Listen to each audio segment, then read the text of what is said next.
Taylor, I think you might have some good questions for a panel.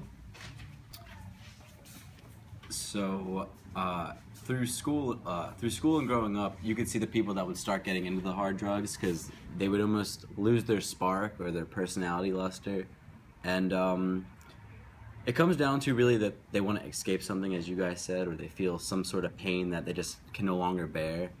But what I want to know is, or what you guys thought on it, do you think it should come down to the family or the society or the school to talk about drugs? Because people don't like to talk about when they have a problem. They don't like to talk about when they feel uncomfortable, and they run to the drugs to try to soothe the problem as a Band-Aid. But they don't know who to turn to properly. And I know back in like the 60s and 70s at universities, you used to have hotlines that you would call if you were like, for instance, like having a bad trip, or you were like ODing, or you were with someone in this circumstance.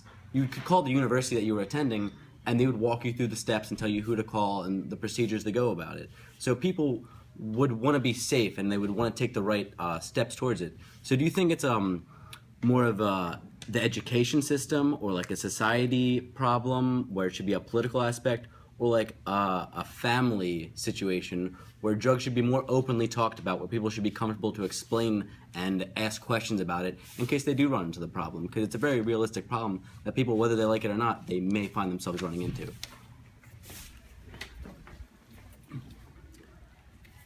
Well, that was another great question, and I think it's as you suggested, it's a multi-dimensional problem.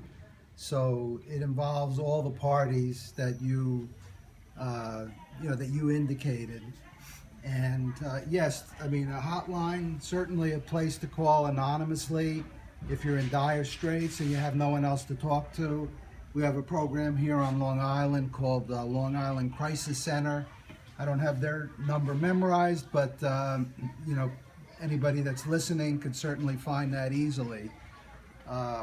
Yes, schools need to be tuned into this. I know there's been somewhat of a concern among educators over the years that they were trained to teach, whether it's social studies or math or science or whatever it is, and now they're becoming social workers. But the fact of the matter is that part of the training really has to be training around health issues, so that they might be able to identify if there's a student in their class who is struggling with something, and they may not be able to provide counseling, but they could certainly, approach them in an empathic, friendly kind of a way, and maybe lead them to the kind of help that the school might have in the pupil personnel department, whether it's a counselor, a psychologist, or a social worker in the school. So it's a societal issue. When you're talking about families and schools, you're talking about also people that are using alcohol and using more and more, because the baby boomers have grown up using marijuana, using tranquilizers, whether they're prescribed or otherwise.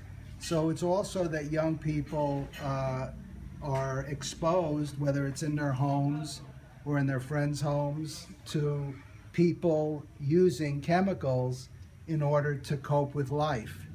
So it's a very widespread issue that requires a multi-dimensional approach. So it's big, yeah. Yes, part of the edge that I had, as a social worker, and the reason why I went into social work was because it really valued looking, at a problem, okay, and just seeing all the layers that you can work with. So we talk about the micro, the macro, the meso. So I think when someone has a problem, all suitable agents really need to be open to be involved in the problem solution process. So to me, everyone certainly has to be involved, and I think there's cultural sensitivity where certain cultures, don't know as much, or they don't really buy into therapy.